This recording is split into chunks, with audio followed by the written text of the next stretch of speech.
بسم الله الرحمن الرحيم. من قناة عبود للزراعة استقبلكم اليوم بفيديو جديد، وهو عن كيفية تدفئة عقل الزيتون بعد أن قمنا بقصها وإنزالها في الرمال كما ترون، وفي علب متباينة وأشكال مختلفة، وتتسع لأرقام معقولة، تتسع إلى 500 عقلة. يمكن أن يموت بعضها ويبقى الآخر، لكننا نستفيد بهذا. طبعا في البداية أتمنى أن تشتركوا في القناة ليأتيكم كل جديد. نعود إلى موضوعنا الأساسي، وهو كيفية تدفئة العقل، وهي تدفئة ليست مركزية، وإنما تدفئة بدائية ومفيدة جدا للعقل.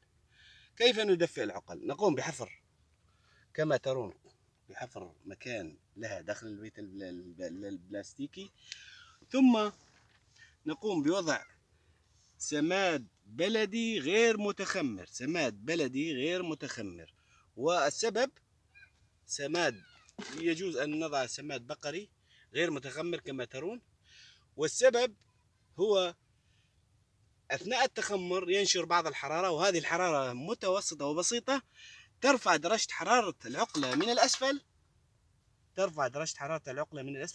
وتتركها من الأعلى درجة حرارة معقولة. وبذلك عند اختلاف درجة الحرارة والحرارة تأتي من الأسفل أو تأتي إلى أسفل العقلة، فإن نمو الخضر تقريبا يقف، أما النمو الجذري فيزداد، وخصوصا في هذه الفترة وفي درجة الحرارة. أقوم الآن بوضع السماد البلدي كما ترون بهذا الشكل، وهو مهاد صغير تحت العلبة، وسأضع هذه العلب تحت السماد البلدي المتخمر. طبعا كيف ترتفع درجة الحرارة؟ عند سقاية هذه العقل، فإن الماء ينزل تحت العلبة، وينزل من خلال الثقوب التي في العلب، فيحدث تفاعل ويحدث ارتفاع لدرجات الحرارة في السماد البلدي، ترتفع درجة حرارته، ويكون بذلك قد قام بتدفئة العقلة من الأسفل. أحدهم يسأل: هل جربت هذه الطريقة؟ طبعا جربتها، وهي مضمونة جدا ولا تكلف شيئا، ومن خصائص العمل أن يكون سهل وغير مكلف اقتصاديا، وذلك حتى يستفيد الفلاح. إذا كما ترون أقوم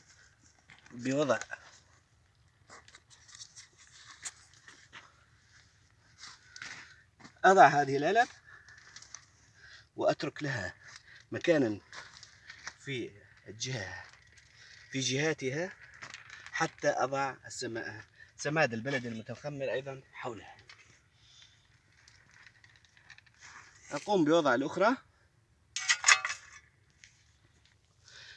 أقوم بوضع أيضا السماد المهاد، والذي أسميه أنا مهد للعقل، وأترك مجال لأعمال أخرى أو لتعقيل آخر في علب أخرى كما ترون. ثم أضع حول العقل السماد، أقوم برص السماد حول العقل حتى ترتفع درجة حرارته من الأسفل ويبقى من الأعلى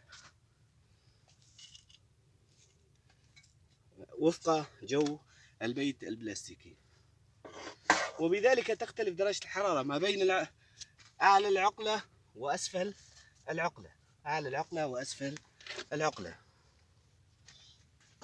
واختلاف درجات الحرارة ما بين الأسفل والأعلى هو كفيل بأن تنمو العقلة جذريا، جذرية. إذا نقوم بهذا الشكل. طبعا أعيد وأذكر، يجب أن لا يوضع لا تغرس العقل إلا في الرمال أو حصيات، ولا توضع أسمدة للعقل حتى لا تموت. كيف تموت؟ تموت من التعفن.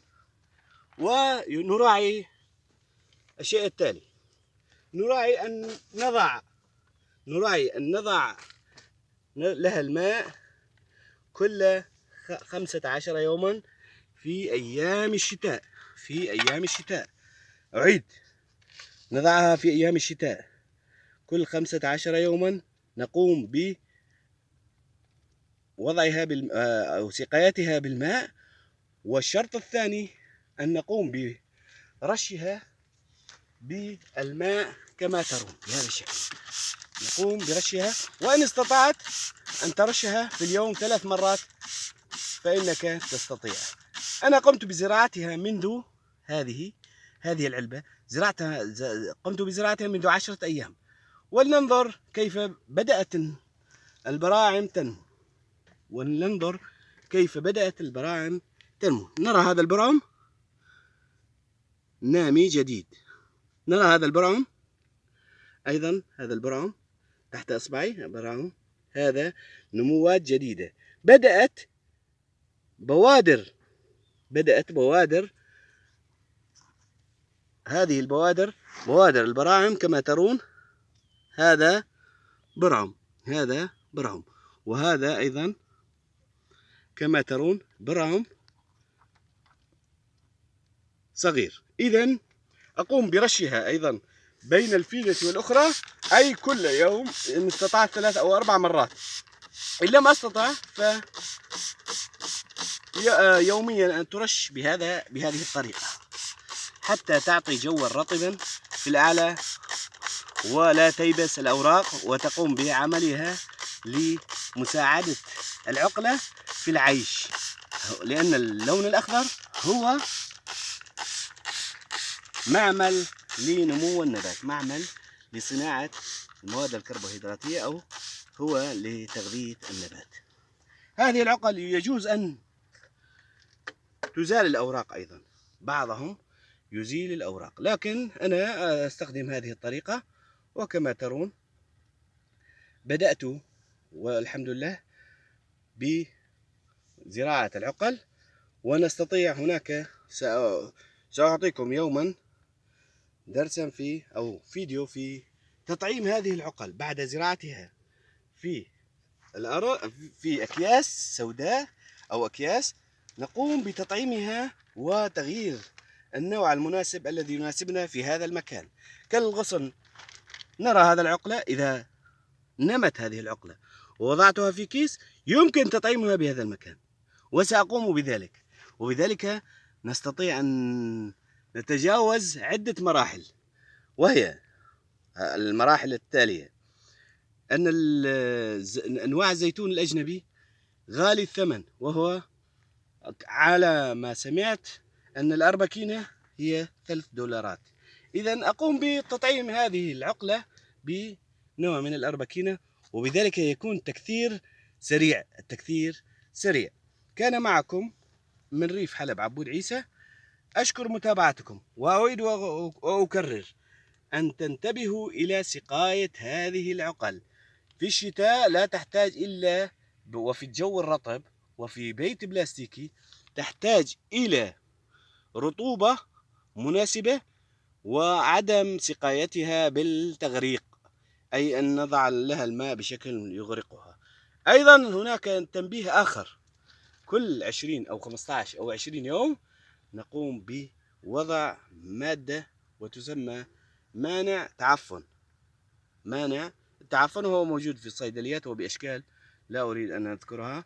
أنتم بإمكانكم أن تشتروها وتضعه في السائل الذي تسقي به العقل، وبذلك تكون أمنت على العقل أن ينمو منها النموذجي فقط، والذي هو بسماكة القلم فما فوق بسماكة قلم الرصاص فما فوق، هذا الذي ينمو عندي كما رأيت من التجربة. وأنا لست خبيرا إلا بعد أن أجرب الشيء، وقمت بتجربته في العام الماضي.